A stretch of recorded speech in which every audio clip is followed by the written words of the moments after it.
We have Matt from Miro. Matt and Dee both are from Miro. Miro is an incredible online collaboration, mind mapping, brainstorming tool. If you haven't checked it out, absolutely do so. It helps you run great workshops and just helps you think better. So we'll hear from Matt and Dee how they really stood up Miro Academy and relaunched it and improved it, and how they did it with the Resource Strap team.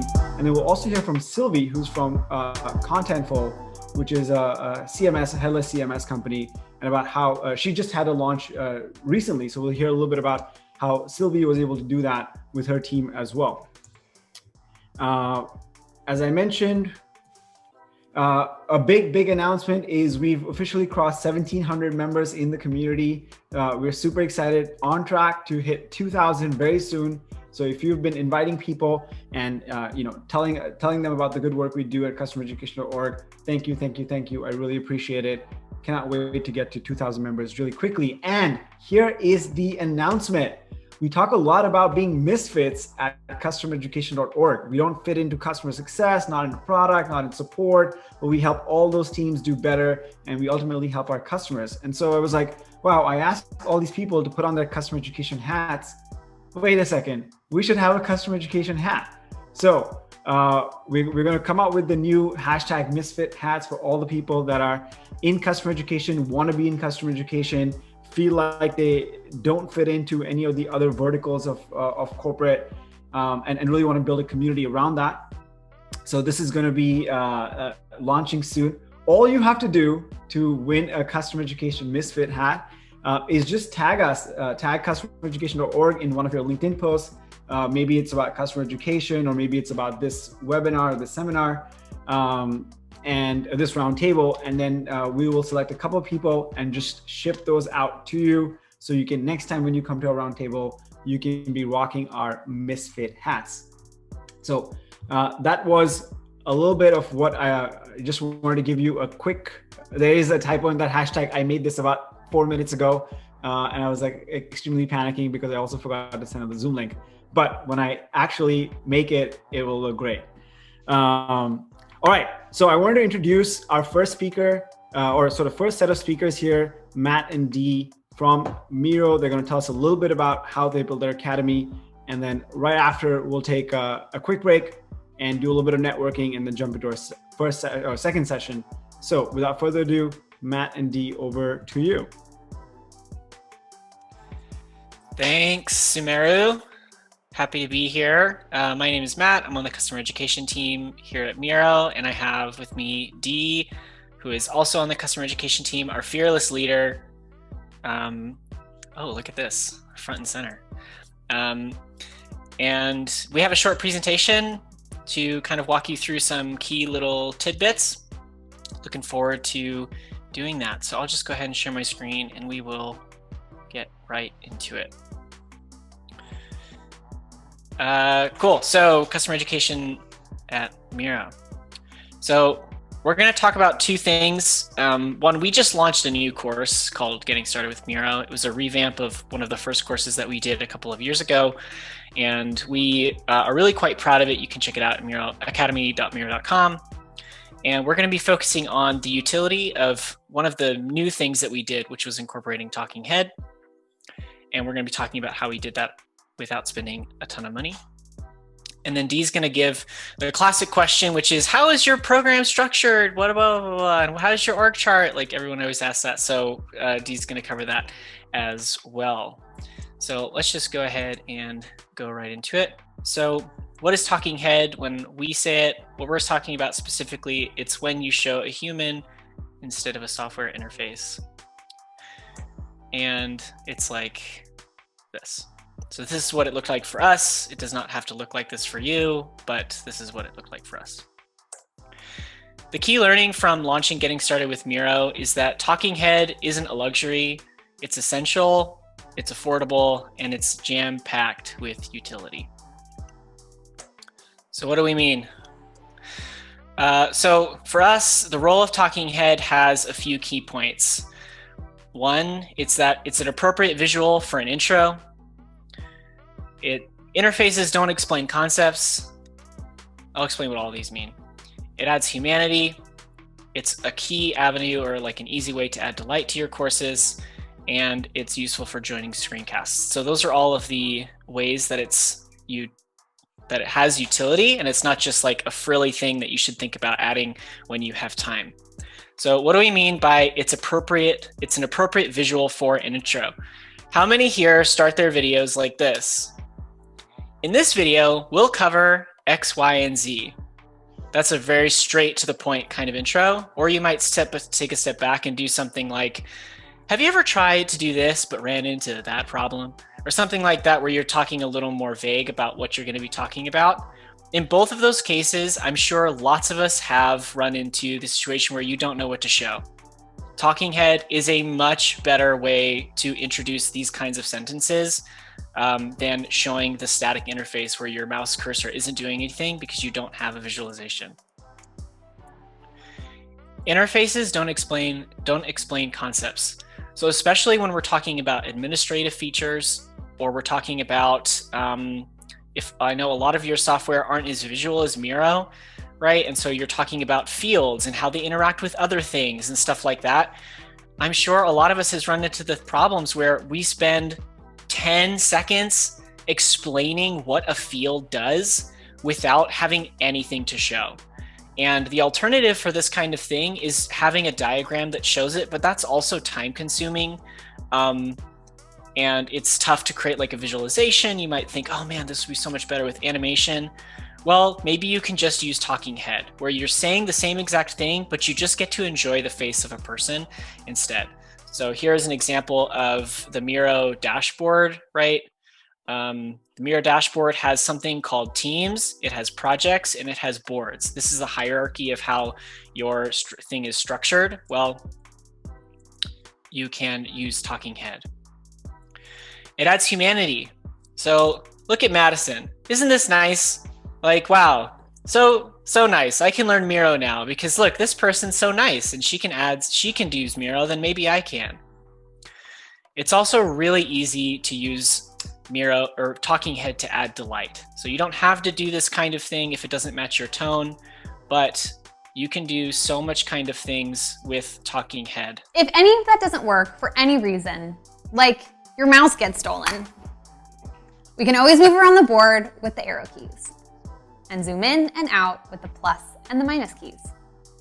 So easy, right? It was just physical comedy. And lastly, joining screencasts. I'm sure a lot of you have trouble joining or doing screencasts where all of a sudden you have a mouse jump or something like this. Well, if you have talking head, you can put it in between your screencast takes, and it allows you to have it not be so jarring. I can talk about this a little bit more in detail in the Q&A if you guys are curious, but we built our set for $750 and we shot the footage of talking head and the audio for $1,200 for that one day, which was 12 videos worth of audio and talking head. So I think that's quite affordable for a getting started course, especially. Maybe you don't have to do it for all of your courses, but $2K, well, $1,200 basically, because you can use this later. Is quite affordable. Okay, yeah, we don't have very much time, so we're gonna keep on going, and we're gonna go into program structure. Any questions we can do in the Q&A section. Happy to answer anything. D. Awesome. Thank you, Matt. And nice to meet everybody. Loving the chat. So just very quickly, we'll walk you through what we've structured our customer education team to look like. So we're a sub-function within the customer experience team at Miro. And we've broken out our team into 4 kind of program streams. So Matt, if you'll go on to the next slide. Our 4 streams are our help center, which is primarily focused, of course, on our written content, more a moment of need kind of thing. Then our second, of course, which Matt just covered, is our Miro Academy. This is our self-paced program. Our third is our live facilitated program. And this consists of both our webinars as well as consulting offerings that we have for some of our larger enterprise accounts. And then the fourth, which is newer for us, is contextual education. So all within the application of Miro itself. Users don't have to leave and go to the Help Center, Miro Academy, various other resources that we have at Miro, like our blog. Learning is happening while they're using the product within Miro itself. And Matt, if you'll go on to the next one. So just to give you a little bit about our org chart, this is how we've structured it. We're very, very fortunate at Miro in the sense that we've got a lot of executive buy-in already. I've worked in organizations before where you have to start even from the most scratchest of scratch, bare bones, and actually prove some value before you can get this level of investment. So this was kind of amazing, largely due in part, as I'm sure you're aware, to Matt's work in proving out a lot of the early successes of customer education. So with the headcount that we were approved, this is really how we've structured it across the 4 programs. And so I'm happy to talk about these roles as well, but I'm mindful of time. But as you can see, we've got instructional design or learning experience design leads. We've got some trainers / facilitators that do both the webinars as well as the consulting offerings, and the mix is there in terms of the core competencies. We've got some writers, obviously a very specialized role there. We've got designers, multimedia designers, including Ryan, who is on Matt's team and produced those fantastic new videos for our Getting Started course. And then of course, each of these programs has a leader for them. And then we've got a couple of other roles that you can see here that are sort of one-offs, like the writer role and a product lead role. But essentially, you're looking at pretty much what you would see in customer education, or really even in internal L&D as well. Some similar roles there. So we're at 6 right now. We're about halfway there, and we'll continue to bring on new teammates over the remainder of the year. So yeah, I think that's like the TLDR for this. Matt, I think that's the last slide, right? Yeah, perfect. Yeah. So happy to open it up to questions, or we can come back to it, Sumo, if we're moving on to our next speaker. No, we have a couple of minutes. You guys did great on time. And Dee, maybe you can tell us a little bit about the designer role. I know for most people in the audience, they're familiar with the instructional designer role and the trainer role. But maybe tell us a little bit about the contextual vertical and why you decided that. What exactly does the product lead do? What does that designer do? And why did you make that decision? Yeah, absolutely. So some of this was actually like foregone conclusions for Miro. And I think like at other companies I've been at contextual education has been a big kind of scale engine for the way we can reach the most number of users, right? In terms of impact, that product stream kind of inarguably is going to touch more of your users, right? If we think about people that are coming and registering for our webinars or our academies, it's usually a pretty small percentage of the total user population that uses any product, right? And this is true across any industry. If it's not, let me know, and we should have a conversation about what you're doing that we need to be doing, or that I should have done in my previous jobs as well. But most people aren't really necessarily going to leave and go somewhere else to participate in learning opportunities. So contextual is a really scalable way to train users in the moment, right? And so I've been in different organizations where this is something that you can do with something like an Iridize or a WalkMe or a Pendo or something like that. But in the case of Miro, we're doing it all natively within our application. And so that's kind of what I'll speak to you about contextual. Program leads, I think just as a general role, that is all about expertise, continuing to run your own roadmaps for each of your program streams. I mean, think about this almost as like you would a product management role as well. And I really do. So it's really kind of end to end running all of the elements of a program, right? So when we look at, say, Miro Academy, you'll have instructional designers that are, of course, creating the content, but they're also running the back end of the LMS that you might be using, the integrations that we have within that, all the ops elements of managing users and completions and all of the other data that we look at every day, running those reports and really taking a look at what the trends are, soliciting and reviewing feedback. So I think program leads are really responsible for that kind of end-to-end strategy for each of these. Let's see, Sumo, there's like a bunch of other things you asked me that I think I'm skipping. No, so that's actually really good insight. There are a couple of questions from the community that I want to pull up. Before we do that, I think that's really interesting, like the whole contextual piece and having it live within customer education. I know, at my company, it's sort of honestly, we're trying to figure it out. It's a toss up between product and customer marketing. And, maybe you're thinking about like a dedicated customer adoption team. So we're a little confused, and I would love to hear from the audience. So maybe like raise your hand and put a reaction if your in-app contextual learning is not within customer education today. So if it lives outside of customer education, just like raise your hand and put a little emoji reaction. I'm just curious to know how many people for whom like contextual in-app learning lives outside of customer education. I just want to clarify that like that's the case for us as well. So contextual, because you're changing stuff in the product, it's inherently going to be extremely cross-functional. Right. The unique value proposition that we can add as educators is one, helping product managers understand how hard the software is to learn and making them not feel ashamed of that. So that's one, right? Like product managers can have this ideal, well, if there's something that we need to teach in the product, the UX is wrong. That's not always the case.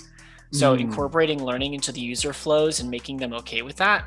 And two, fulfilling learning requests that they have. So like they might want to create some tutorials or something like that, offer to build those for them. And so that way you can start getting a deeper integration with those product streams. And then the last one is, I also want to challenge the idea that I think when people think of contextual education, most of the time they immediately jump to Pendo. I imagine if you sat down, there are probably lower lift things that you could improve into your software, down to even just improving the text on like your admin panel, or helping the product team write better hovers for like the question marks that define what a term means inside the software. And that way you don't have to, the first conversation you don't have to go is like, hey, we should buy this tool. Like there are probably lower lift things that you can do in order to have an impact inside the app as far as educating users. I think that's actually super insightful. Yeah, and another thing I'll add too is I think a lot of times, and particularly in larger organizations, you tend to have this concept of like owning a program, like who owns contextual, right? And I would like really recommend to not think that way when it comes to this program stream. For us, and this is newer for us as well, we're launching it and Matt is leading out on it, but for us it's really important that it's a shared kind of commitment between the product teams that we work with, as well as our product marketing teams and us too. So there's definitely initiatives that we're going to own and lead out on, but you know, by no means should this kind of disable us from, or not enable. What's the opposite of not enable? It shouldn't hold us back from collaborating really closely with these teams, because you're not going to have as much of an impact if product isn't aligned with what you're looking to do. I misspoke earlier. I said people usually think of Pendo. What I meant to say was people usually think of can do. So sorry, Jonathan. That was getting a little shout outs. Okay, we have 60 people here. I do, and there's some really interesting questions from Cole and Julia that I want to get to. But like, I want to take a 1 minute sort of breather. If you're taking notes, take notes on what you think you want to recommend when you go back today to your company about how you should do in product education. My boss is on the call, so like I have some ideas that I want to discuss with her. So let's take a 1 minute break. Do some note taking and put it in the chat.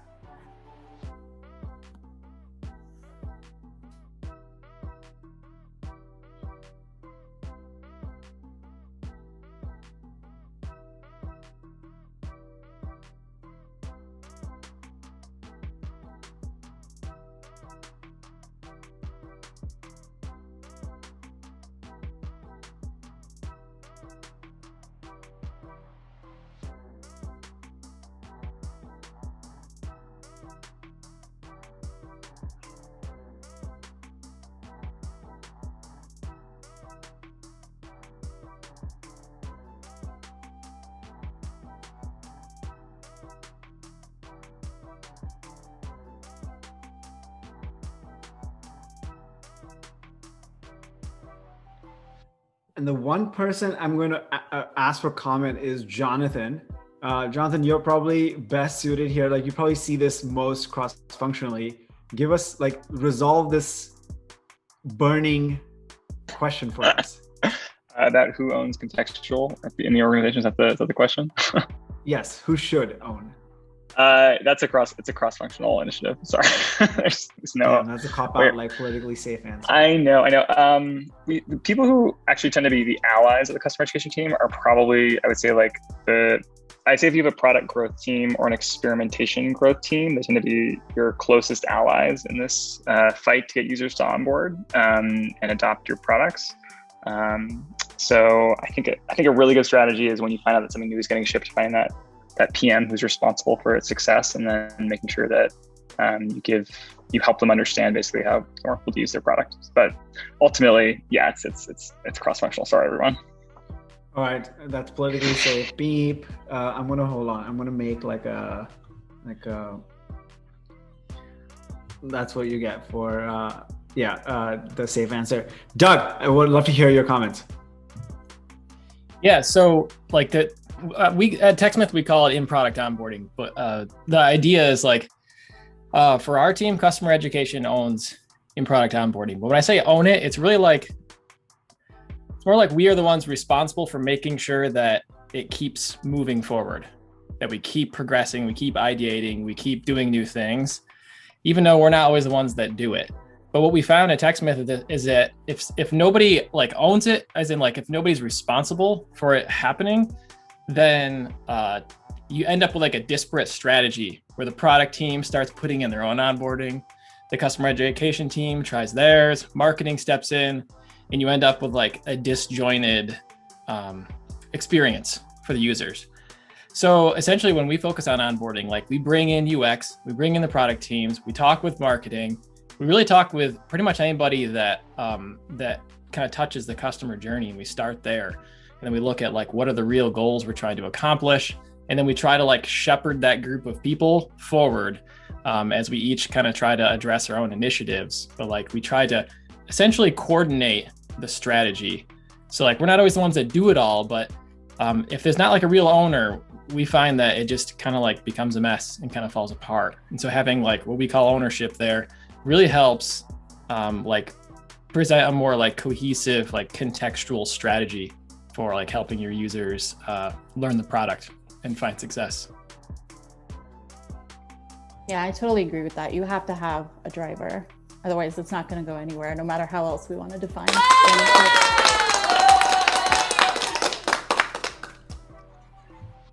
That was for Doug. Sorry, I completely cut somebody off. I was like, I was like, what's that's wild. All right, and I forgot to play a noise for Jonathan's answer. Okay, all right. Great. Matt, D, thanks for striking up a really interesting conversation. I think we learned a little bit about how you do content and video. There's a lot of questions about lighting and sound and budget. $2,000 sounds like a great way to get started. There's some really interesting questions from Colin around how do you make sure it doesn't, become obsolete in a few months. We'd love to continue that conversation on Slack. There are some interesting questions on how do you make sure that, so one of them was like content relevant, and the second question was about production. So we'll continue those conversations. You told us, I think, a really interesting conversation on how you are structuring the team, and it sparked a good debate on who, who should own who should own in-product education, which is something that I know my team is trying to figure out. So thanks for starting those discussions. Can we have a round of applause for Matt and Dee?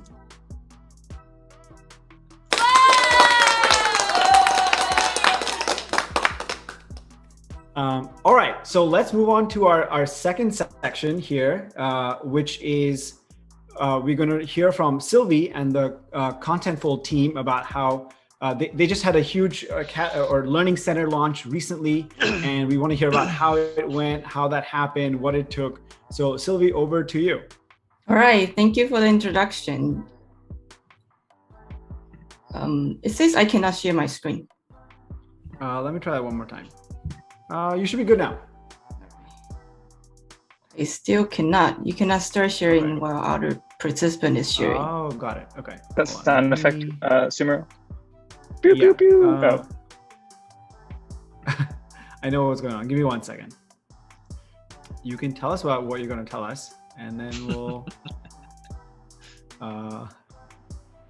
So while you're trying to figure out, I'll introduce myself. I am Sylvie. I am from Contentful Learning Services team. And I want to tell you the reason I am wearing the Christmas hat, because I still have the Christmas tree in my house that I have not taken down.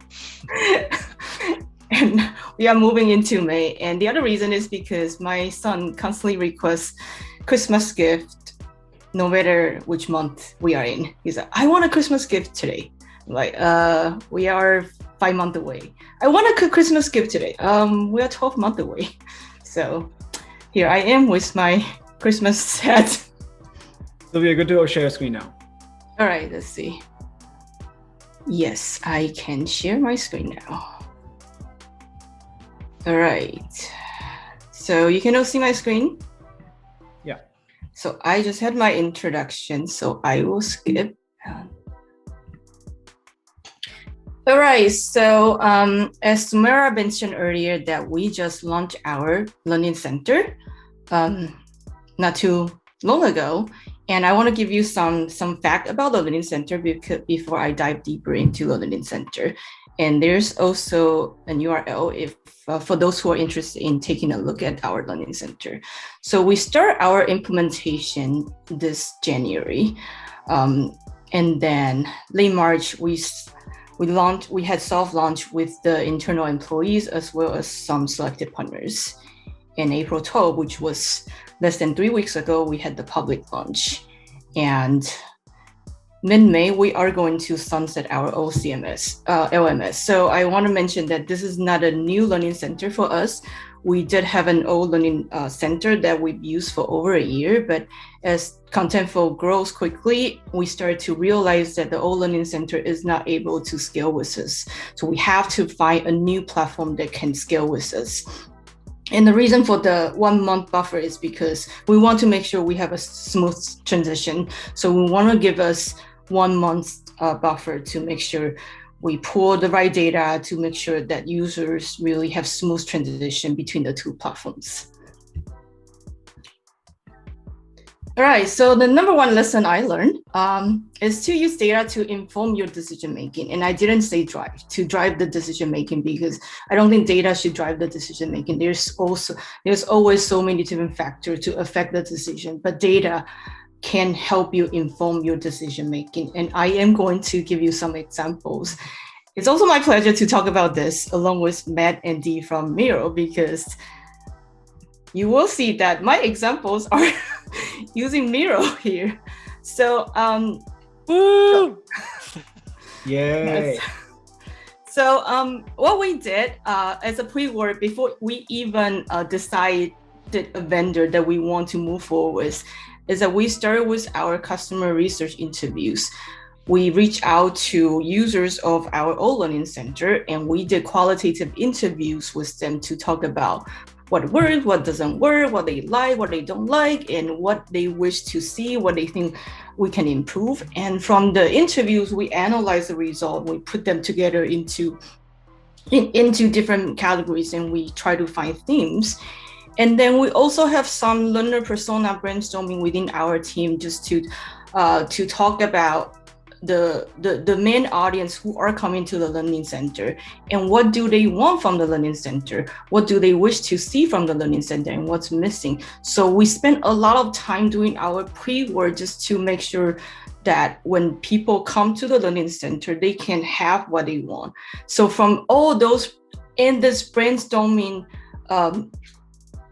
sessions using Miro, we also came up with some key call to actions that we think are necessary for the first impression when people log into the learning center. And here I'm giving you an example. So if I'm a developer, what do I want to see? Why am I here? What courses I'm interested in?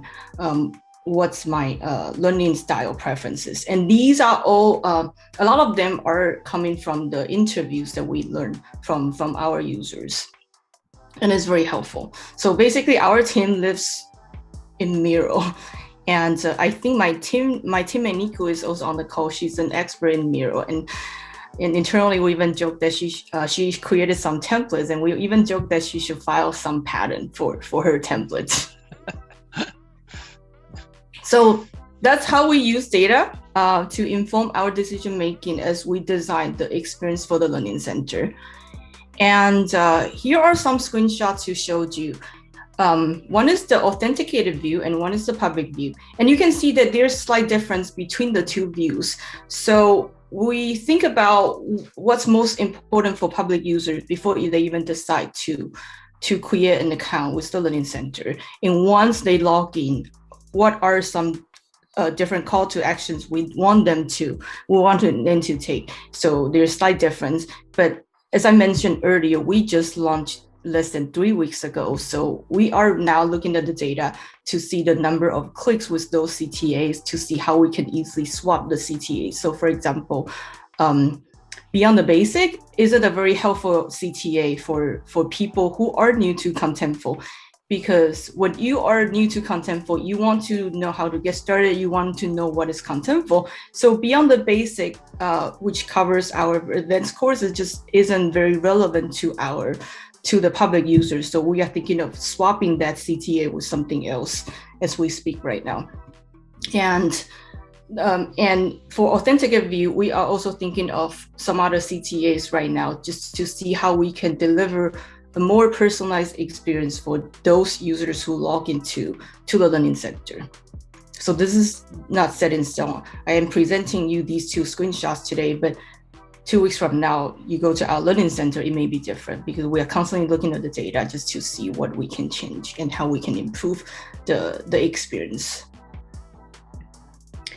All right, so it's been less than 3 weeks since we launched, and I want to share some numbers with you. The first one. So with the old Learning Center, we used to receive a number of support tickets on the course completion, on the login issue, on navigation issue. And since we launched, so far, I only received 1 support ticket. And what's interesting is that we thought we were gonna have a huge number of support tickets coming in because of the transition. So we had assigned 2 members from the support team to help us with the support ticket. And they were telling me, we have nothing to do right now because no one is reaching out to us to talk about the Learning Center. So I think that's an indication that this is a very smooth and successful launch. And the second number I want to share is that 30% of the current enrollment are micro-learning videos. So earlier I mentioned that we put together, we conduct some customer research interviews, and we heard from various interviewees that they want to see more micro-learning videos. They want to see short video demos. So in this new Learning Center, we started to put out more micro-learning videos, and we also put micro-learning videos as one of the CTAs for people to come to the site. So it's clear to them where they can go and what they should click. And the data also shows us that people actually like micro-learning video because it's short, it's bite-sized. If I only have 5 or 10 minutes today, I can just easily look at the videos to learn something quickly. And the last number I want to show, which is super interesting and also a surprising result to me when I was pulling the data, is that 40% of new users are not Contentful customers yet.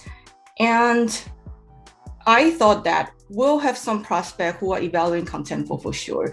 But the number surprised me because 45% is a lot. So there's a lot more people than current Contentful customers who are using the Learning Center for various reasons. So how do we bring this number to our sales team to help them is another discussion that we can discuss with the internal team. And there's other lessons learned. The first one is be transparent about what's not working. So right when we started the implementation, our vendor had their own project management tools and that we are going with. But by week 3, no one knew what we were supposed to do, and we were very confused with the entire process. So we decided to take the ownership of that. So internally, we started creating a project board, and we started creating work streams and with detailed tasks of what we should do, which brought us back on track with our deadline. So just be transparent with the vendors. Treat this as a partner relationship. Not like a vendor relationship. So tell them what works, what doesn't work, and how we can both improve. And really quick 1 minute time check, okay? Oh, all right. Yeah, this is actually the second to the last slide. And also never assume it's working until you test it. So we do a lot of testing internally, and also during our soft launch. Even till now, we are testing every day and constantly trying to tweak and revise. And release first and get perfect later. So internally, we have a lot of experts in the space, and Contentful is also a content platform. So so there's opinions about what's perfect, what's ideal for the users, but we can always release first and improve as we go along. So the last slide is that, so Contentful, for those who don't know us, we are the leading content platform for digital builders. Here are some examples of customers that use Contentful to deliver faster digital experience. And this is our very small team. My manager, Rob, is also on the call. He can answer your questions if I can't answer. And so Rob is the head of the learning services. And among the team, we have kind of two areas. Niku, my coworker who is here today, is also the main driver of the learning center. She and I are in charge of the content development and the learning experiences. And we also have the training team. They are responsible for our in-person instructor-led workshops. And this is our team. We have hubs in Berlin, San Francisco, and Denver, and we are also hiring. So feel free to check out our career page if you're interested in joining our small and fun team. So that's all from me. Awesome. Thank you, Sylvie. I appreciate it. For Rob and Nico, I know you all are in the audience, so welcome. We appreciate you having here. There's a couple of questions that I saw in the chat that I want to make sure I can get to. But before we do that, let's get a round of applause for Sylvie and Team Contentful.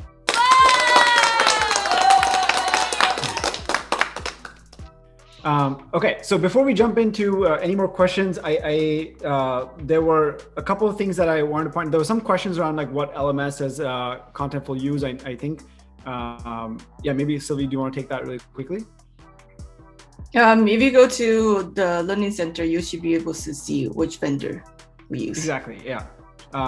Okay, and there are a couple of questions around like video production. So maybe I'll unmute let's see what some questions are here. Okay, one of the questions is like, how are you doing your video and video production? So my coworker Nico here is the video expert. I'll have her answer the question. Yeah, Nico, let's hear from you. Thanks, Sylvie. Can you all hear me? Yeah. Okay. Yeah, so pre-COVID, we actually had a pretty good video set up in office, and we had a background and a green screen, and we would shoot there. Now, post-COVID, most of us on our team actually have video equipment, so we've sort of adopted, and we're doing a blend of Zoom videos with screen demos and kind of doing the best we can at home. But I would say that we have definitely kind of shifted our production standards since we've been in COVID. Got it. Oh, and we do have an article on Contentful's blog about kind of video production and filmmaking, so you all should check that out. And Nico is the author for that. I didn't want to say that, but yeah. That's great. Okay, so you did bring up one interesting point was around hiring. So let me actually take everyone off Spotlight so we can see everyone. Okay, so let's go back to gallery. So raise your hand or sort of put it in the chat if your team is currently hiring for customer education. Maybe like put in your company name as well as, you don't put in the role, but just put in your company name if you're hiring for a customer education role. Because I know there's a lot of new people and they're looking for roles and figuring out how to break into customer education. I know that wasn't exactly part of the agenda, but I wanted to point out that Miro is hiring, Auth-O, Thinkific is hiring, Diligent, which is the parent company of Galvanize, congrats on that acquisition, Aqua Security, Cloudinary, Calibra, Zendesk, Can-Do, let's go, and what else? Okay, so there's a couple, I think I hopefully got through everything.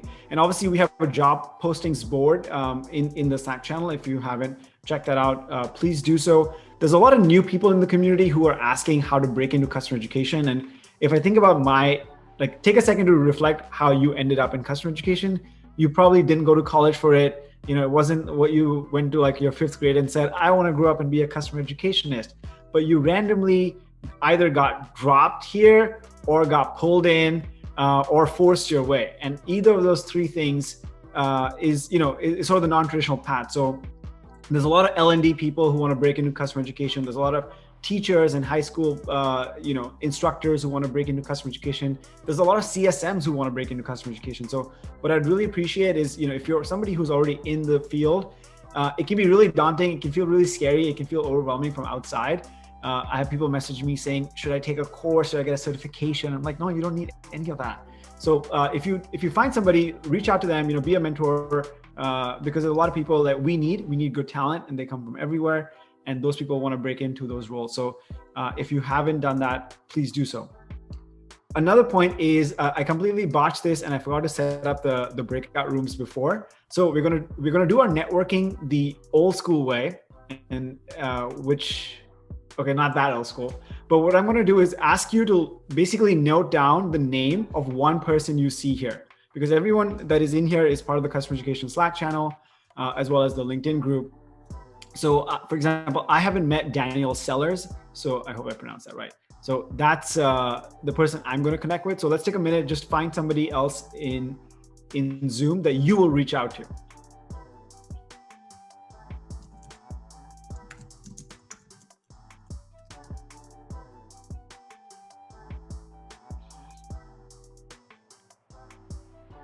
Give me a thumbs up when you're done with that. Yeah, what do I do with my hands?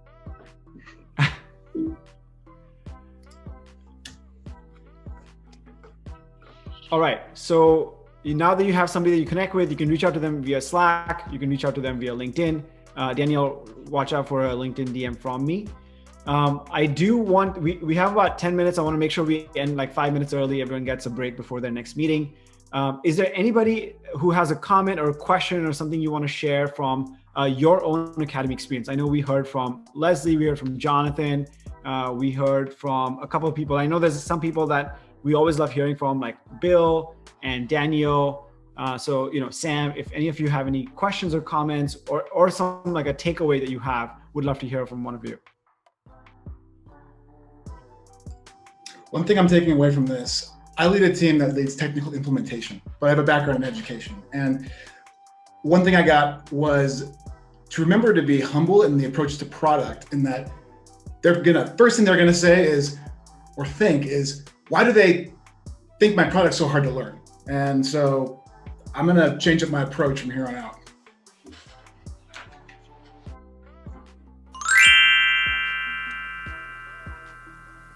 All right, who's They're next? getting more real time, so they're getting quicker.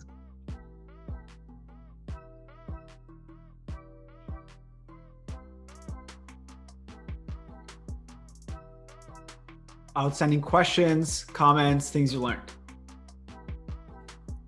I can go real quick. Hi, Sam from Safe Software here. I just wanted to say I screen capped the talking head learning kind of outcome, because I have had a request for help making some talking head videos from our video people for ages. I'm going to send them that. Maybe they'll help me. Thanks. I'm obsessed with making talking head videos. I do them 4 days a week. So if anyone wants to talk about it, and here in a couple weeks, I'll be at a year of videos that I've done, just trying to build up that content, and I love it. So if anyone wants to talk about it, hey, hit me up. I'm in the community. Okay, so if you're not making talking heads, you're either worried about being in front of camera or about budget.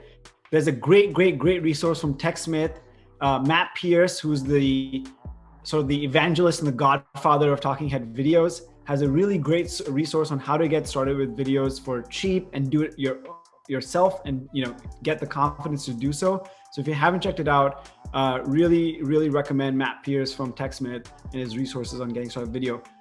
Drop a comment if you're already doing the videos on your own. Like raise your hand or drop a comment if you are the video person and the customer education instructional designer 2-in-1. I know Leslie is, for example. Jonathan is CEO, customer education person, and the video guy for his company. Bill does a lot of podcasting and video for his own work. Sam is the video guy. Who else? Nico and Giordana. Okay.